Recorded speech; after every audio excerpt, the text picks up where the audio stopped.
Hello everyone, कैसा चल रहा है आप लोगों का लॉकडाउन का स्टडी। चलिए आज हम लोग केमिस्ट्री में नेक्स्ट बात करेंगे।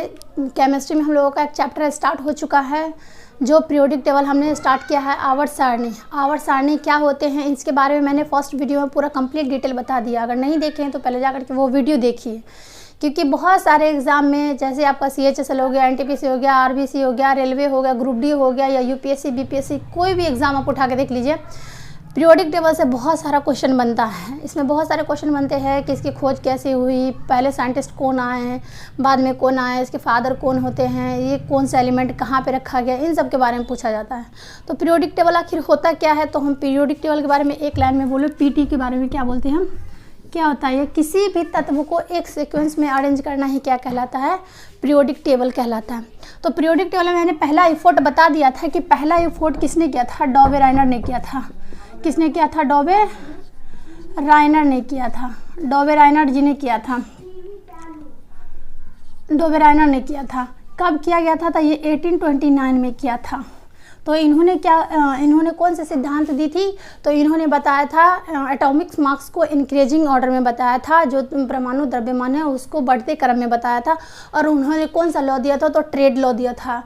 ट्रेड लॉ में क्या था, लिथियम, सोडियम, पोटेशियम, इन सबों को उन्होंने एक सीक्वेंस में किया था, जो मैंने कल के वीडियो में बता दिया। अब हम बात करते हैं दूसरे साइंटिस्ट के बारे में। दूसरे साइंटिस्ट कौन आए, दूसरे साइंटिस्ट आपके आए न्यूलैंड आए। कौन आए, न्यूलैंड।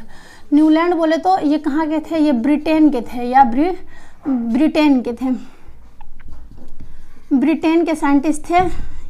ये न्यूलैंड जी कौन थे, ब्रिटेन के साइंटिस्ट थे। और ये आए कब, 1865 में इन्होंने अपना एक लॉ दिया। जो डॉबे राइनर जी का जो सिद्धांत था वो तो फेल हो गया था, लिमिटेशन हो गया, असफल हो गया था। क्यों हुआ था वो मैंने पहले वाले वीडियो में बता दिया। अब दूसरे साइंटिस्ट आए और इन्होंने अपना लॉ दिया, ऑस्टक लॉ दिया। इन्होंने कौन सा लॉ दिया, law of Octave, law of Octave दिया। ऑक्टेव क्या होता है, अष्टक सिद्धांत दिया। क्या दिया, अष्टक सिद्धांत दिया उन्होंने। अष्टक सिद्धांत क्या होता है, ये आप केमिस्ट्री के लैंग्वेज में अष्टक को 8 बोला जाता है। तो उन्होंने क्या कहा कि अष्टक सिद्धांत को उन्होंने भी इंक्रीजिंग ऑर्डर में डाला, किसमें, एटॉमिक मास में डाला। तो अष्टक सिद्धांत क्या होता है, अष्टक सिद्धांत आखिर क्या होता था, उन्होंने कहा, उन्होंने एक बात कही कि जो पीरियोडिक टेबल में जितने भी एलिमेंट हैं उनको इंक्रीजिंग ऑर्डर में बढ़ाएंगे परमाणु द्रव्यमान के जगह, परमाणु द्रव्यमान के सीक्वेंस से। तो परमाणु द्रव्यमान जो नंबर होगा किसी भी तत्व का, परमाणु द्रव्यमान नंबर क्या होता है, किसी भी एलिमेंट के जो ऊपर नंबर लिखा होता है, जैसे मान लीजिए कि ये आपका हो गया X हो गया, तो X के ऊपर जो भी नंबर लिखा होता है वो परमाणु द्रव्यमान होता है, उसका मास होता है, उसका वेट होता है कि वो इतने वेट का है, मतलब उसमें उसका यूनिक होता है एक। ये क्या होता है परमाणु द्रव्यमान, तो ये हम आपको जब आपका एटम वाला चैप्टर आएगा तो उसमें अच्छे से बताएंगे। फिलहाल आप समझ लीजिए कि इन्होंने कहा था कि according to this law, according to this law, according to this law, क्या कहता, that is according to this law all element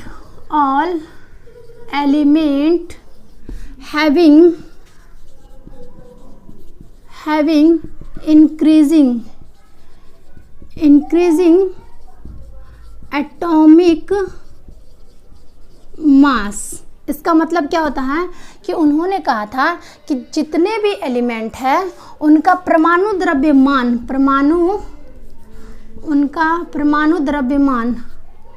परमाणु द्रव्यमान जो होता है, द्रव्यमान, ये क्या होगा, इंक्रीज होगा, हमेशा बढ़ते क्रम में होगा। कौन से क्रम में होगा, बढ़ते क्रम में होगा।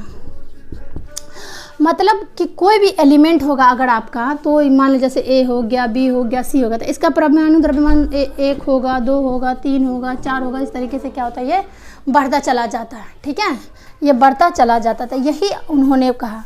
तो उन्होंने सिद्धांत कौन सी दिया था, अष्टक लॉ दिया था। अब ये अष्टक लॉ क्या होता है, पहले हम बात कर लेते हैं कि इनके टाइम में नोन एलिमेंट कितने थे। इनके टाइम में टोटल एलिमेंट कितना था, तो 56 था। कितना था, 56 था। लेकिन इससे पहले जो डोबेरानर जी थे उनके टाइम में कितने थे? तो उनके टाइम में 21 था। तो इनके टाइम में पहले एलिमेंट फर्स्ट तत्व जो था, फर्स्ट तत्व कौन सा था? तो हाइड्रोजन था, हाइड्रोजन। एंड लास्ट बोले तो अंतिम तत्व, क्योंकि उनके पीरियोडिक टेबल में कितने तत्व थे? टोटल 56 ही था। तो अंतिम कौन सा था? थोरियम था, थोरियम। अब ये थोरियम क्या होता है? ये एक एलिमेंट है जिसको TH से हम डिनोट करते हैं, ठीक है। तो ये पूछा जाता है कभी कभी कि जो न्यूलैंड जी थे, न्यूलैंड जी के पीरियोडिक टेबल में उन्होंने उनके टाइम टोटल कितने ज्ञात तत्व थे? तो 56 टोटल ज्ञात तत्व थे। पहला हाइड्रोजन, पहला हमें सबके जितने भी आपको साइंटिस्ट आएंगे जो इफोर्ट करेंगे, जो प्रयास करते हैं, उनका सबका हाइड्रोजन ही होता है, क्योंकि आज तक हाइड्रोजन पहले ही नंबर पे है। और लास्ट कौन सा था? तो थोरियम था। तो ये पूछा जाता है कभी कभी कि लास्ट एलिमेंट कौन सा था। उन्होंने अब जो सिद्धांत दिया था ऑस्टक लॉ पे, तो उन्होंने कहा था कि जितने भी एलिमेंट होंगे या तत्व होंगे, पहले तत्व का गुण 8वें से मिलेगा। उन्होंने 8 तत्व के लिए, तो जिसमें से आपका पहले उन्होंने लिया था लिथियम। मैं यहाँ पे बता देती हूँ, उन्होंने लिया था lithium, beryllium, boron, carbon, nitrogen, oxygen और फ्लोरीन लिया था। तो देखिए ये कितने नंबर पे है? ये आपका हो गया 1 नंबर पे, ये हो गया 1, ये है आपका number 1, number 2, number 3, number 4, number 5, number 6, number 7। तो जस्ट इसका 8वां नंबर यहाँ पे आ जाएगा। तो जस्ट इसका 8वां नंबर उन्होंने लिया था सोडियम। टोटल एलिमेंट उन्होंने कितना लिया था? 56 एलिमेंट लिया था। इसी तरीके से पूरा उन्होंने पीरियोडिक टेबल में सजा दिया। तो कहा उन्होंने कि जो पहले एलिमेंट है, जो पहले तत्व है, उसका पूरा क्वालिटी 8वें तत्व से मिलेगा। जैसे कि सारे गामा में होता है, सा रे गा मा पा धा नी, फिर से क्या स्टार्ट हो जाता है? सा स्टार्ट हो जाता है। तो ये पहला गुण क्या होता है? दूसरे से मिल जाता है पूरा। उसी तरीके से उन्होंने यही सुर को, यही जो मतलब सिखाया जाता है, जो सॉन्ग में सिखाया जाता है सारेगामा पाधा निसा, तो उन्हीं के सिद्धांत पे उन्होंने लिया और कहा कि जो पहला एलिमेंट है, जो लिथियम है, ये सोडियम के कैरेक्टर से मिलेगा। जो इसका जितने जो कैरेक्टर होगा, जो इसकी फिजिकल प्रॉपर्टी होगी, जो भौतिक गुण होगा, जो रासायनिक गुण होगा, वो 8वें से मिलेगा। और फिर इसके जगह पे जो 8वें तीसरा आएंगे वो पोटेशियम आ जाते हैं। फिर उन्होंने बहुत सारा यहाँ पे सजाते हैं और सजा करके ले जाते हैं, पोटेशियम आ जाता है। पोटेशियम के बाद यहाँ पे उन्होंने क्या ले लेते हैं? कैल्शियम ले लेते हैं। फिर यहाँ पे भी एक लाइन और आता है, तो वो आपको पढ़ने की बात नहीं है, चलिए मैं लिख ही देती हूँ आपको। यहाँ पे क्या था आपका? मैग्नीशियम था, यहाँ पे एल्युमिनियम था, क्लोरीन था, फ्लोरीन, ये सारा आइटम रहता है यहाँ पे। लेकिन जब तीसरे नंबर पे आते हैं, जब तीसरा लाइन देते 1 2 3, ये फर्स्ट लाइन हो गया, ये सेकंड लाइन हो गया, ये थर्ड लाइन हो गया। जब वो थर्ड लाइन लेते हैं तो पोटेशियम देते हैं, कैल्शियम देते हैं, और यहाँ इसके लाइन के सामने कौन से देते हैं? Cr क्रोमियम देते हैं, जिसको Cr को बोलते हैं क्रोमियम। और यहाँ पे देते हैं टेलुरियम। क्या देते हैं? टेलुरियम। देखिए इसका परमाणु द्रव्यमान कितना होता है? तो इसका मैं बताई थी, कल के वीडियो में बताई थी, इससे पहले वाले वीडियो। इसका परमाणु द्रव्यमान कितना होता है? 7 होता है। इसका कितना होता है? 11 होता है, सॉरी इसका 9 होता है, इसका 9 होता है, इसका 11 होता है, इसका कितना 14 होता है। सोडियम का लिख दिया मैंने, ये क्या हो गया? हाँ, इसका 12 होता है, इसका कितना होता है? 14 होता है, इसका 16 होता है और इसका 19 होता है, ठीक है। तो ये सब उसका परमाणु द्रव्यमान है। तो देखिएगा कि इसका जो नंबर है परमाणु द्रव्यमान, 7 के बाद क्या है? 9 आया, 11 आया, 12 आया, 14 आया, 16 आया, 19 है। इसी तरीके से यहाँ पे कितना हो जाता है? ये 23 आ जाता है, ये बढ़ता चला जाता है। तो न्यूलैंड जी ने क्या कहा था कि जो पहला आपका एलिमेंट है वो जस्ट 8वें वाले से पूरा मैच करेंगे। जो इसकी क्वालिटी होगा वो इसकी क्वालिटी होगी, और जो ये वाला होगा वो उसकी क्वालिटी होगा। तो ये पूरा का पूरा देखिए, एक नंबर पे ये आया तो 8वें नंबर पे तो ये दोनों को क्वालिटी मिल रहा है, फिर इसके नंबर पे ये आया तो ये 8वें नंबर पे इसकी क्वालिटी मिल रहा है। तो उन्होंने यही तो कहा था कि इस लॉ में क्या कहा था कि इंक्रीजिंग ऑर्डर में दिया हुआ है। और दूसरा उन्होंने कहा था कि अष्टक सिद्धांत में कहा था कि जो पहले एलिमेंट होंगे वो जस्ट 8वें वाले से मिल करके उसको मैच करेगा। लेकिन हम लोगों ने त्रिक सिद्धांत क्या देखा था? थर्ड लॉ जो देखा था वो क्या था? जो मतलब डोबेराइनर जी ने दिया था, तो क्या कहा था? उन्होंने कहा था कि पहले और लास्ट वाले एलिमेंट को जोड़ करके तीसरे वाले एलिमेंट का हम लोग क्या निकालते हैं, क्वालिटी निकाल लेते। लेकिन इन्होंने सारे गामा को लिया और उन्होंने इस पे बताया।